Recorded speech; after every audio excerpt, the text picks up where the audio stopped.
Hello, this is Matt on the Moon Lambeau channel. Today we have some new thoughts and reflections from attorney John Deaton, because today is a special day. It marks the 1-year anniversary of John Deaton filing his original Writ of Mandamus, going after the SEC from a legal perspective. And I remember learning of this a year ago, and I was reading John Deaton. I was like, I don't know who this John Deaton guy is, but I sure as hell love what he's doing.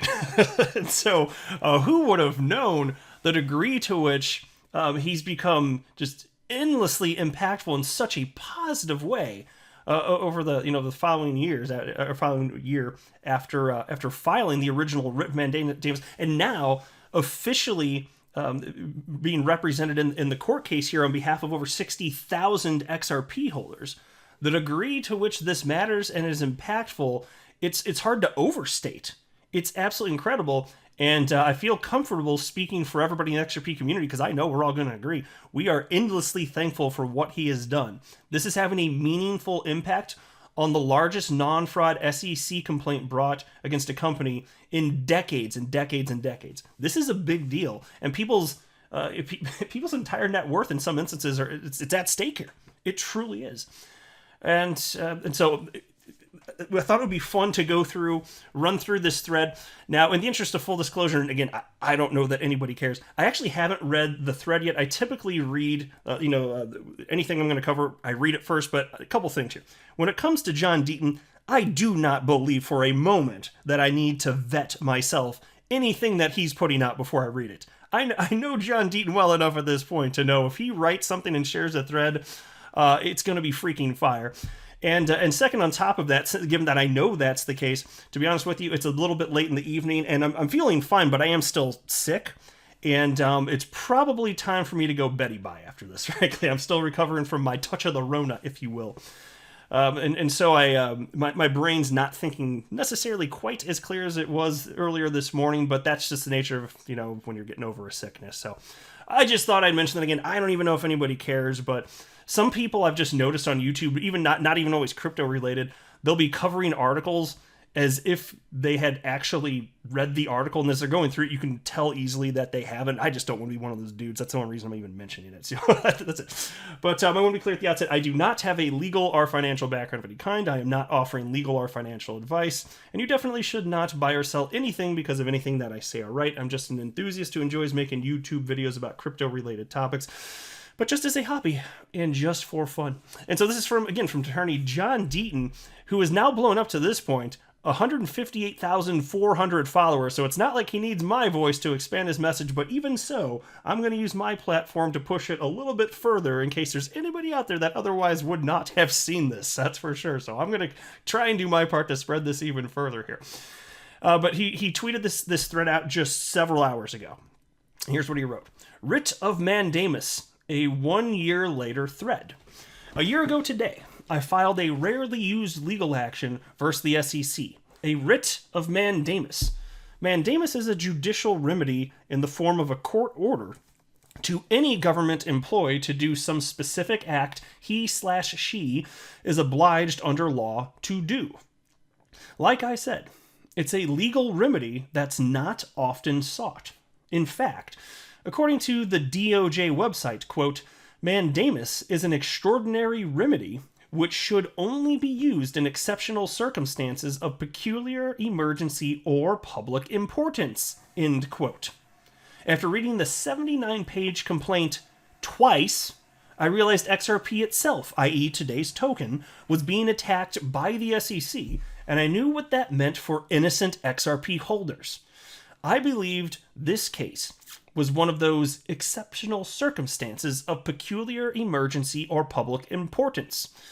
A writ of mandamus basically asks a court to order an officer or an agency to properly fulfill their official duties or correct an abuse of discretion. I believed 1 year ago and still believe today that the SEC abused its discretion by making allegations it simply cannot prove. Yes, exactly. And so this is effectively Attorney John Deaton's emergency legal maneuver to try and stop the SEC from what I would call asshattery. It's my word, not his. I'm not gonna put words in his mouth, but I would characterize this as asshattery. John continues. The SEC may be able to prove that during the years between 2013 through 2017, when Ripple transferred XRP to a specific investor or entity, it involved a security. Any commodity can be offered, packaged, marketed, or sold as a security. XRP, Ethereum, gold, or Bitcoin could be sold in such a way. But what the SEC is arguing in the Ripple case related to XRP itself is truly unconscionable. The SEC's position is the equivalent of arguing the oranges or the orange groves themselves were unregistered securities in 1946 in the Howie case. Candidly, it's shameful. The argument that the token itself is an unregistered security contradicts previous guidance, common sense, public policy, and violates 76 years of U.S. securities laws. The only conceivable scenario that the token itself could constitute the security is in a pure ICO offering. In a pure ICO offering, there's no functioning blockchain. Usually, all you have is a white paper and a promoter engaging in a crowd sale fundraising event. Yeah, and let me just pause here. John Deaton has pointed out in the past, and this is actually very, very true, Ethereum actually satisfies the Howie Test better than the Howie Test satisfies itself. Like with the oranges, the whole Orange Grove situation. Ethereum actually completely fulfills the 4 prongs of the Howie Test even better and more clearly. Anyway, John continues. In an ICO, the token itself serves no function other than an investment. Therefore, one might argue the ICO token itself is an unregistered security. But even in the pure ICO offering, the court has made clear the token itself is not the security. In 2019, in the Telegram ICO case, Judge Castell from the Southern District of New York, which is the same court as the Ripple case, explicitly stated the gram itself, that's the token, the gram itself, was not the security. The judge also made clear the gram purchase agreement itself wasn't the security. In other words, the signed written contract itself wasn't the investment contract. Judge Castell noted that the gram itself was nothing more than alphanumeric code.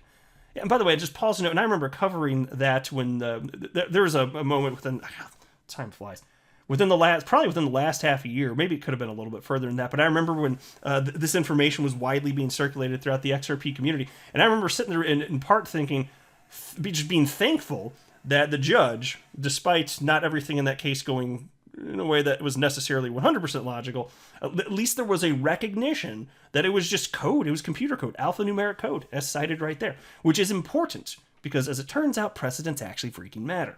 John Deaton continues. Why then is the SEC arguing that XRP, which, unlike Gram or any other ICO, has been traded and utilized for over 8 years, is itself a security?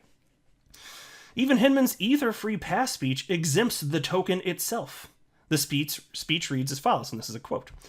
Returning to the ICOs I am seeing, strictly speaking, the token, or coin, or whatever the digital information packet is called, all by itself, is not a security, just as the Orange Groves and Howie were not, end quote. Also, Chairman Clayton wrote a letter to Congressman Ted Budd and said the following. Here's another quote. The analysis of whether a digital asset is offered or sold as a security is not static and does not strictly adhere to the instrument, end quote. Yeah, exactly. And so that is spot on, which is why I've had such a beef with this. And this is why, even before the SEC went after Ripple, I've taken issue with the lack of clarity, because the SEC does not sufficiently account for the fact that a cryptocurrency can go from centralized to decentralized and vice versa. And the reason that matters is because it speaks to the degree to which there is or is not a common enterprise. If a cryptocurrency is sufficiently decentralized, then you're not satisfying that prong of the Howie test. And again, there's 4 prongs of the Howie test.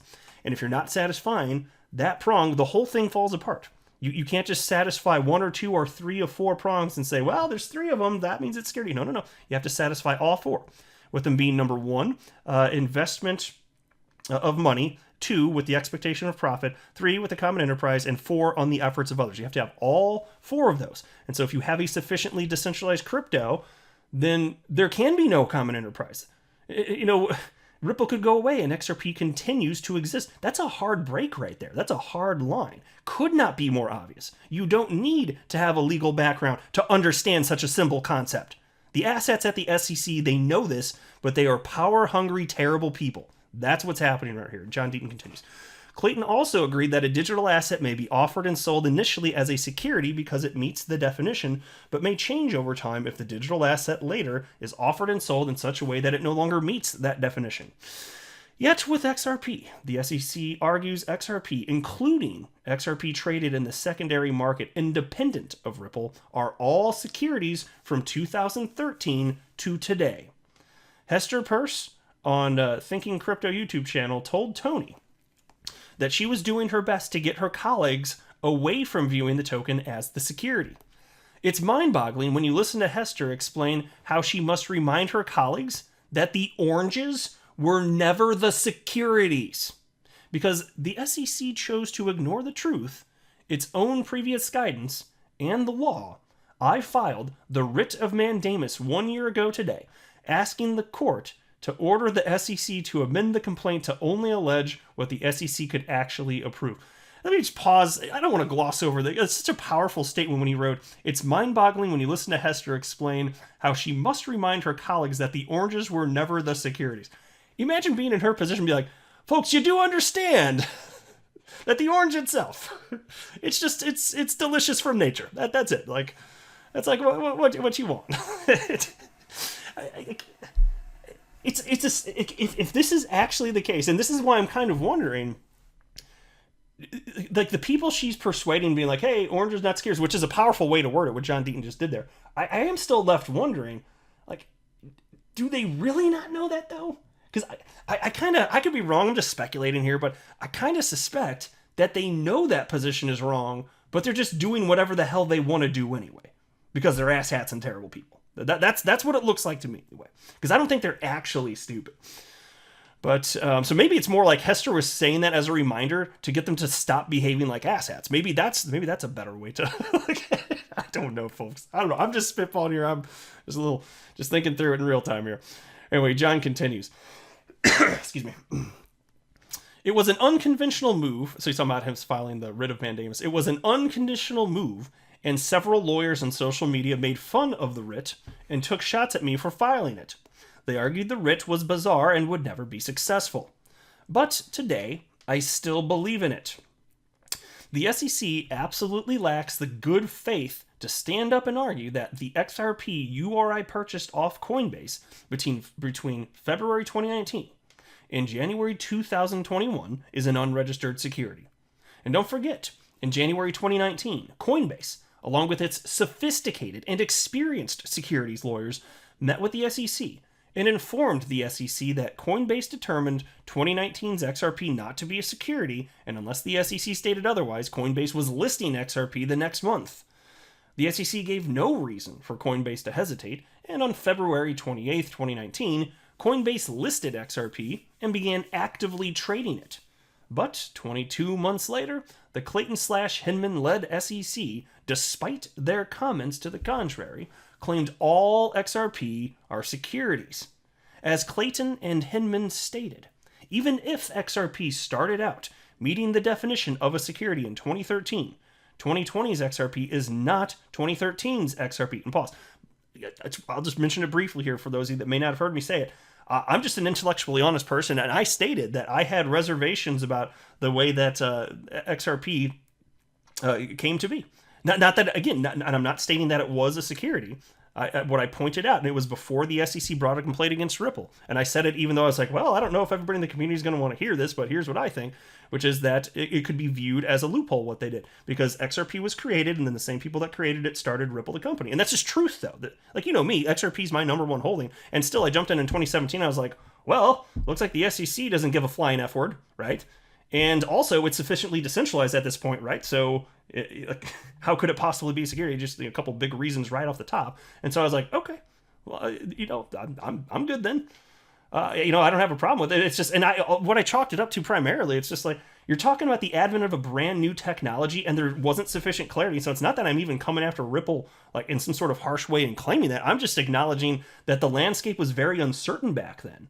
That's more so what I'm getting at. But I still thought, just logically thinking through it, I was like, if that's a way out, then every single company that wants to do an ICO, if this loophole is to work, all they have to do is create it and then form the company afterwards. And I just sat there thinking to myself, I don't think for a second the SEC is going to let anyone get away with that. But again, the earliest coins out there, they weren't going after them. The newest ICOs of 2017, those are the ones that were getting attacked at the time.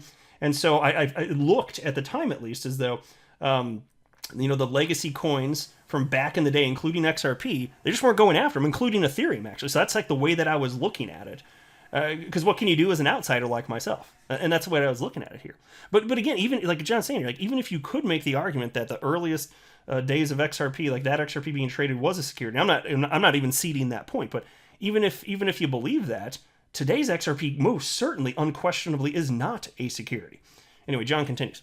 When I filed the Writ of Mandamus, I honestly hoped the SEC would do the right thing and amend the complaint to only pursue Ripple's use of XRP, and they refused. When I filed the motion to intervene, I hoped they would stipulate to the court that they were only pursuing Ripple's use of XRP. They refused. When I filed the Writ of Mandamus a year ago today, I never imagined 63,000 others from 100 countries around the globe would join.